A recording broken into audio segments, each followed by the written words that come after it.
Bonjour à tous les amis, c'est Denis. Donc aujourd'hui, on se retrouve pour une petite vidéo. Donc pour vous montrer mes achats que j'ai fait lors de l'expo d'Affligem. Mais également aussi pour vous montrer mon changement radical de gamme. Je l'ai déjà mentionné, mais là c'est vraiment officiel. Donc je vais vous montrer vers quoi je m'oriente dans l'avenir. Par rapport aux peintures pour mes maquettes. Et pourquoi? Donc là, on va d'abord passer donc à la première partie donc de cette vidéo, donc à savoir mes achats. Alors, donc les premiers achats que j'ai effectués, donc c'est ça. Donc, ça, donc c'est les canons de 203 mm pour le Maya, donc que j'ai acheté donc à l'expo, donc de chez Aber, donc référence L27. Donc même les canons sont troués, c'est très impressionnant, donc très très détaillé.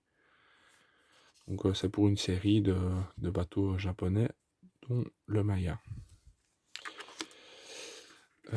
Deuxième achat, donc ça c'est les canons, 10 canons de 356 mm pour le King George V, donc référence L22. Donc également percé sur le bout. Donc très très très très belle pièce. Et également donc référence L23, donc les canons donc au nombre de 16, donc des canons de 133 mm pour le King George V. Donc il y en a 16 dans le paquet.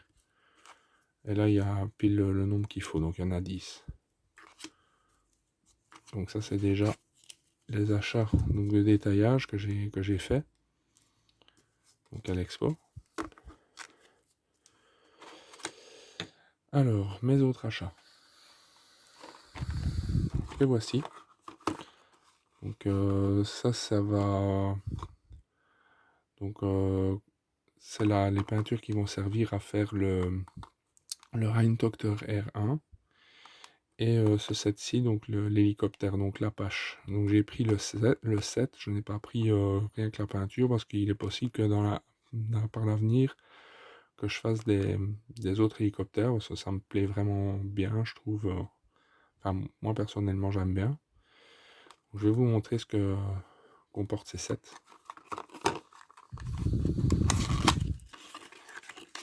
Donc ça comporte 4 peintures, les AK, donc 3e génération, qui sont des acryliques. Et voilà.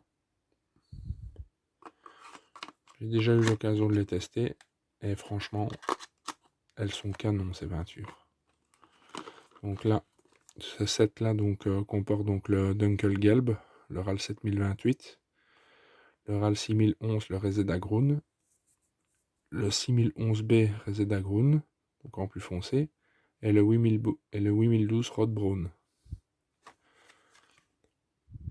Donc ça va me servir à faire les teintes de base pour le Rheintochter. Ensuite, donc celui-ci, donc il y a l'Olive Drab, camouflage green. Il y a l'US Army Yellow Drab, donc ça c'est la peinture qui va me servir pour peindre l'Apache. Alors on a le Sand FS30 277 et le Woodland Desert Sage Splitter Muster Base. Voilà. Donc ça c'est pour les deux sets de peinture. Ensuite, donc j'ai acheté le diluant qui va bien, donc à savoir donc le AK 11500 et le primaire également. Donc toujours de la même gamme. Voilà donc tous les achats que j'ai fait lors de cette expo. Donc à savoir que c'est des produits que je vais tester sur la chaîne, mais laissez-moi un peu le temps que je prépare tout ça. Parce que c'est quand même des choses qui se préparent, donc vous inquiétez pas, vous aurez bientôt les tests de tout ça. Et ce que j'avais acheté, mais ça c'est pas lors de l'expo, mais c'est lors d'une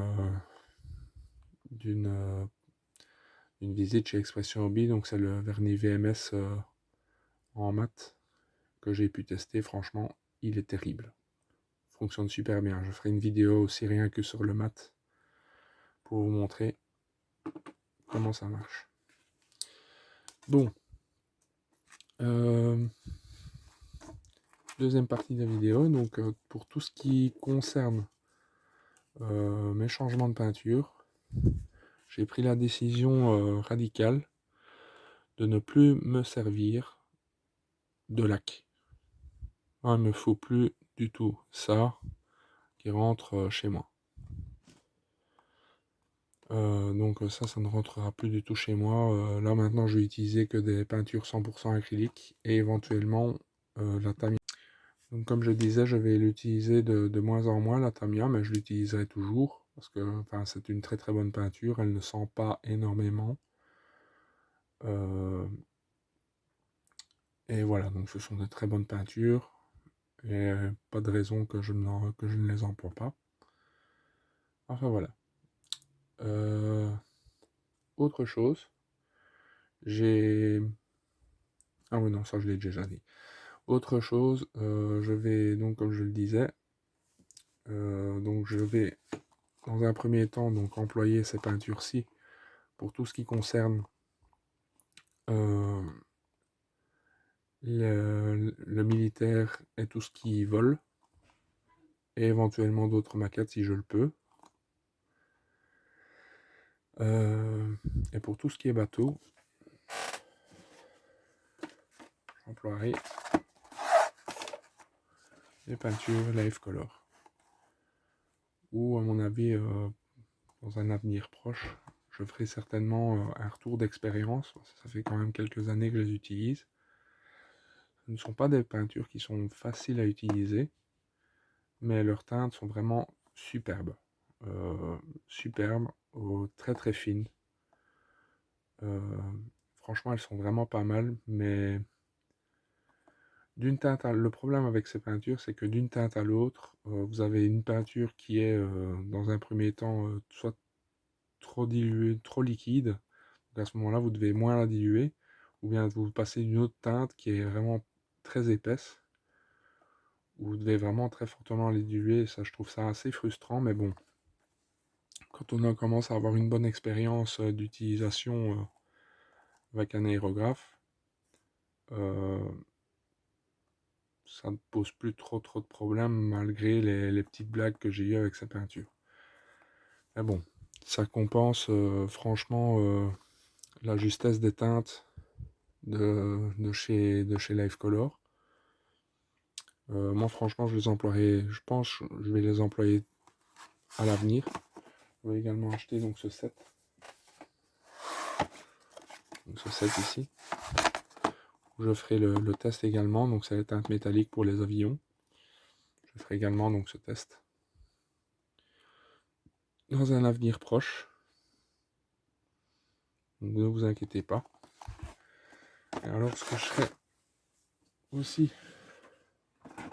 ce que j'emploierai également aussi, c'est toutes les acryliques Vallejo et les acryliques MIG, qui sont vraiment pas mal aussi, qui peuvent se diluer d'ailleurs avec plus ou moins n'importe quoi.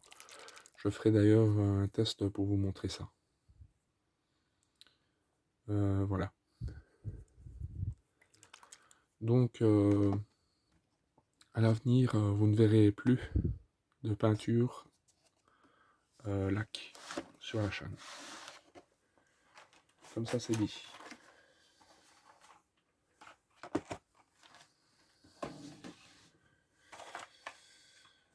Donc, dans les prochaines vidéos, donc il est fort possible que vous voyez quand même pas mal de tests de produits. Donc, je pense qu'ils vont pas mal vous intéresser. Et aussi du montage, mais ça, moins, vu que pour l'instant, j'ai pas énormément le temps pour faire du montage. Mais il va y en avoir, vous inquiétez pas. J'ai déjà commencé un petit peu le Maya dans mon coin par rapport à tout ce qui est photodécoupe. Donc je vous montrerai tout ça en vidéo et on fera aussi un petit peu de montage sur les pièces, les premières pièces, je vais y arriver, les premières pièces plastiques. Voilà. Voilà, mais écoutez les amis, j'espère que cette vidéo vous aura intéressé et n'hésitez pas à me dire vos avis positifs ou négatifs, mais qu'ils soient positifs, ça ne changera rien par rapport à la décision que j'ai prise. Voilà. Mais écoutez les amis, j'espère vous retrouver très vite. À très bientôt. Tchuss.